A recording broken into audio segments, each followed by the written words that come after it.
Bonjour à tous, c'est Claire, bienvenue dans cette vidéo. Je vais vous présenter les énergies de la semaine. Et pour ça, j'ai choisi un jeu que je vous avais montré il y a quelques temps, que j'aime beaucoup. Je vous avais montré des tirages assez complexes et là, je vais vous montrer qu'on peut aussi utiliser ce jeu de façon très simple, par exemple pour les énergies de la semaine.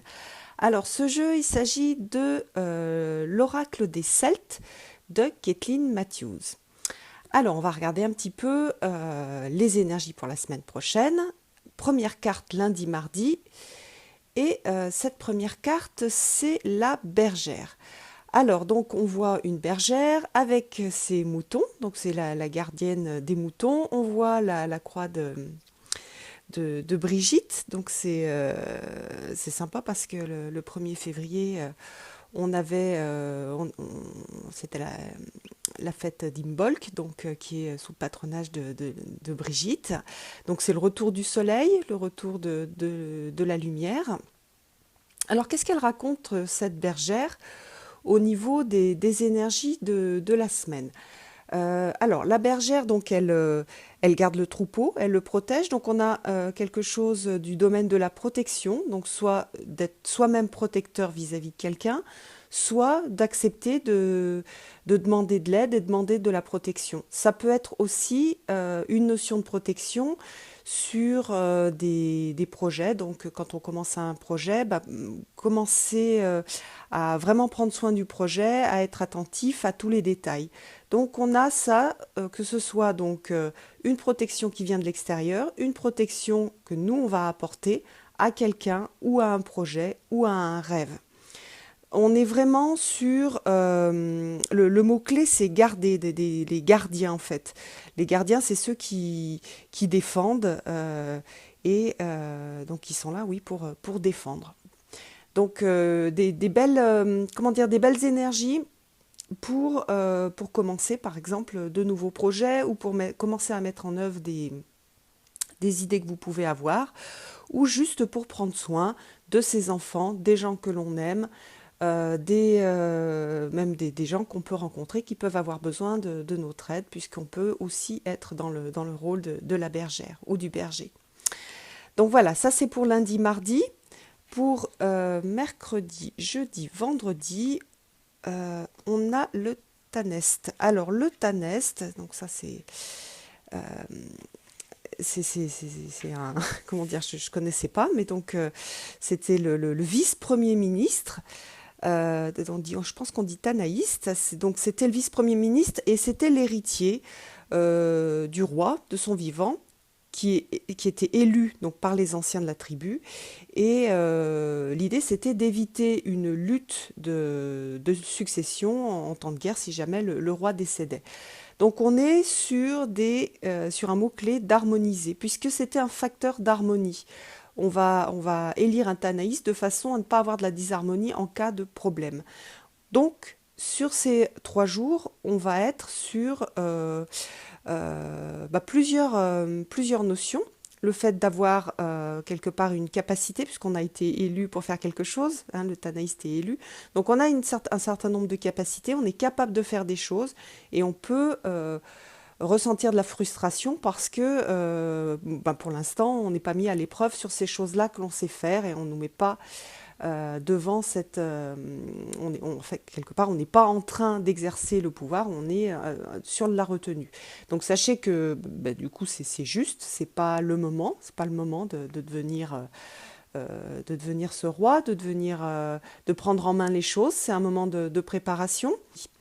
Donc la sagesse, en fait, c'est j'apporte l'harmonie là où le déséquilibre a trop longtemps régné. Donc aussi, aller faire un point sur tous les domaines de notre vie et regarder où est-ce que je suis en disharmonie, en déséquilibre.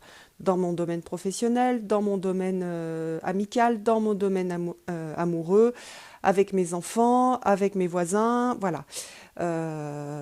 Ou chez moi, où c'est un bazar complet, je m'y retrouve plus parce que je me sens mal. Donc faire un petit point là-dessus, faire une sorte de une petite checklist et dire, bon voilà, là je suis en désharmonie, en déséquilibre. Comment est-ce que je peux rétablir cet équilibre?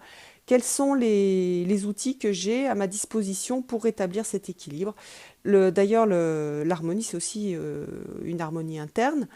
On peut aussi aller voir au niveau interne où est-ce que je suis en déséquilibre, qu'est-ce qui me fait souffrir, qu'est-ce qui revient en moi et qui me rend fragile et par exemple, si je suis excessivement énervée par des situations de la vie quotidienne qui n'ont pas tant d'importance que ça, c'est qu'il y a une sorte de déséquilibre, qu'il y a quelque chose en moi qui est en souffrance et qui demande à s'exprimer. Donc voilà, allez écouter aussi vos déséquilibres intérieurs. Juste de les écouter, parfois ça aide à retrouver un équilibre.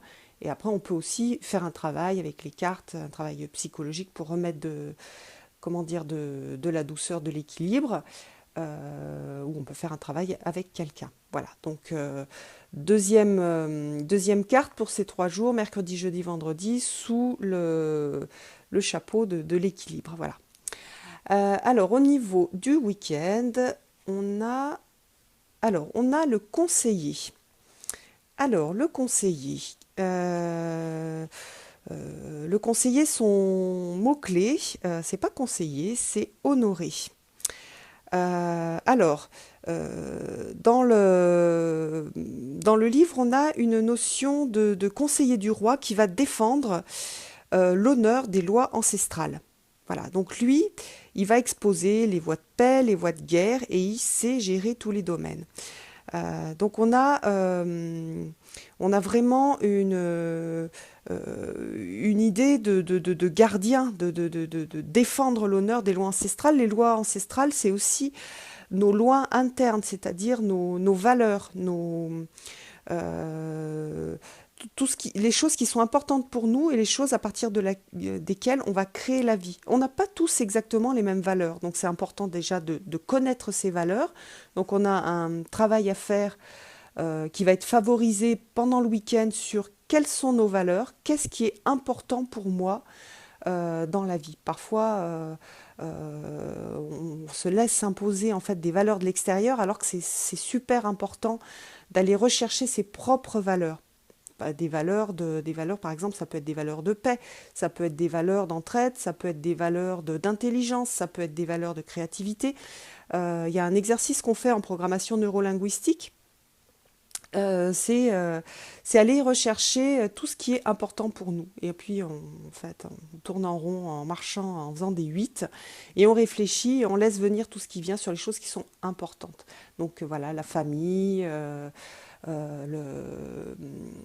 la justice. On a tous comment dire, toutes les valeurs sont intéressantes, mais on a tous des valeurs qui sont plus importantes pour nous. Et c'est ces valeurs-là qu'il va falloir aller chercher et il va falloir suivre ces valeurs. On demande un réalignement sur les valeurs. Quand on n'est pas aligné sur nos valeurs, on est malheureux. Lorsqu'on est aligné et qu'on agit selon nos valeurs et qu'on fait en sorte aussi d'être dans un environnement qui respecte ces valeurs, on est beaucoup mieux. On a aussi dans cette carte une notion qui est importante, qui j'espère je vais pouvoir vous expliquer correctement, c'est la notion d'attachement. Et là on retrouve dans le livre des choses qu'on a beaucoup dans les sagesses asiatiques sur voilà, l'attachement et le détachement.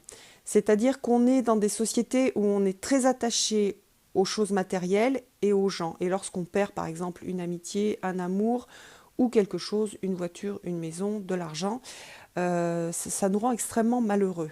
Et dans les sagesses orientales, on a cette idée d'aller rechercher des choses qu'on ne peut pas nous enlever. Donc par exemple, justement, les valeurs, la façon de voir la vie, la façon de se positionner dans la vie, ce sont des choses qu'on ne peut pas nous enlever.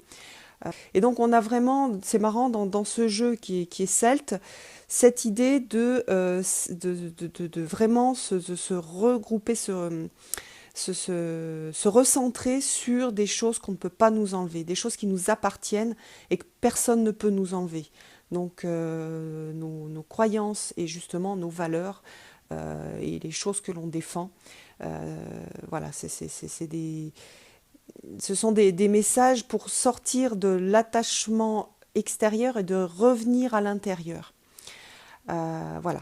Donc pendant ces 2 jours, là, ça veut dire qu'on va avoir quand même des choses puissantes, oui, des choses très puissantes et qu'on va nous demander de revenir sur nos valeurs. Si on n'est pas dans nos valeurs, si on n'est pas dans notre véritable moi, et si on hésite ou si on se laisse entraîner sur d'autres choses, on va être, ça va être très très inconfortable. Donc si vous avez pendant ces 2 jours des moments où vous êtes mal, c'est que vous êtes complètement en dehors de votre moi, vous êtes sorti de vous, donc revenez à l'intérieur, revenez chercher ce qui est juste pour vous, revenez chercher les choses auxquelles vous croyez, revenez chercher votre cœur, reliez-vous à votre cœur, à votre intuition, à ce qui est juste, à la justesse à l'intérieur de vous, pas forcément à l'extérieur.